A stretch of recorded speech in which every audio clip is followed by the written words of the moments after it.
Oggi andremo a vedere 5 degli investimenti più sicuri da fare. Prima però ci tengo a fare due premesse. La prima, che investimenti sicuri al 100% non esistono, ma ci sono i più sicuri e i meno sicuri. Seconda premessa, che non sono assolutamente consigli finanziari, ma questo video ha soltanto uno scopo informativo. Detto questo, direi di partire con la classifica, che è assolutamente casuale. Prima però mi raccomando un bel mi piace per supportare il video e l'iscrizione al canale per chi è nuovo. Il primo investimento di cui andremo a parlare sono gli ETF. Molto probabilmente sono anche quelli più conosciuti. Quindi cosa sono gli ETF? In parole semplici, immaginiamo che noi con un'unica quota stiamo acquistando un pacchetto con più azioni all'interno. Ci sono vari tipi di ETF, quindi possiamo trovare quello con gli indici, quello con le azioni e quello con materie prime. Poi sta a noi decidere. Come vi dicevo prima, questo è uno dei metodi più diffusi e secondo me forse è quello più fattibile da fare in autonomia. Quindi possiamo andare anche noi a scegliere il nostro ETF. Ad esempio io utilizzo Trading 212, come sapete, dove è possibile sia creare un ETF personalizzato, ma ci sono ovviamente quelli più diffusi che potete andare semplicemente lì e con un clic investire. Come secondo investimento, anche questo abbastanza conosciuto, sono le obbligazioni societarie, che a differenza delle semplici azioni, che cosa sono? Non è altro che un vero e proprio prestito che l'investitore va a fare nei confronti della società dei capitali. In parole povere, non è altro che un titolo di debito venduto all'investitore.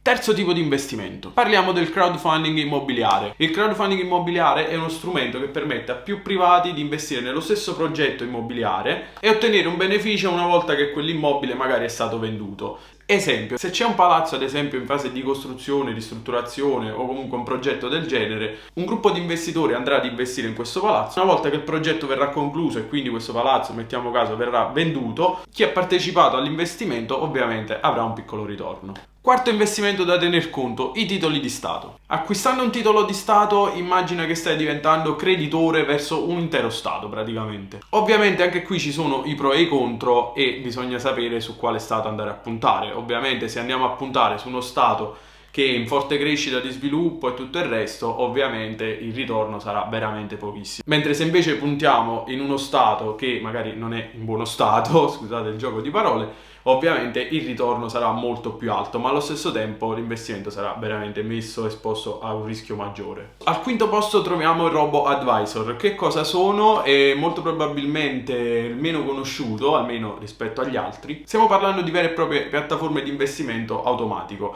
Ovviamente stiamo parlando di quelle autorizzate dallo Stato. Sono piattaforme che in base a degli studi, in base a delle statistiche, vanno ad investire appunto i nostri capitali in maniera automatica. Quindi in quel caso non dobbiamo conoscere magari nulla di mercati, non dobbiamo stare al corrente di nulla, ci dobbiamo affidare totalmente a loro. Ovviamente è inutile dire che questi forse sono i più rischiosi, o almeno il rischio maggiore sarà quello di scegliere proprio la piattaforma a cui affidare i fondi da investire. Ho cercato di fare una breve classifica dove vado a spiegare in maniera semplice ognuno di questi punti. Magari possiamo continuare questa classifica oppure farne una più rischiosa, o magari approfondirla e andare a vedere dei veri e propri esempi. Come al solito, ripeto, ho cercato di farla in maniera veramente molto semplice e facile. Vi ringrazio nuovamente se avete lasciato un mi piace sulla fiducia prima, altrimenti fatela adesso e noi ci vediamo al prossimo video. Ciao a tutti!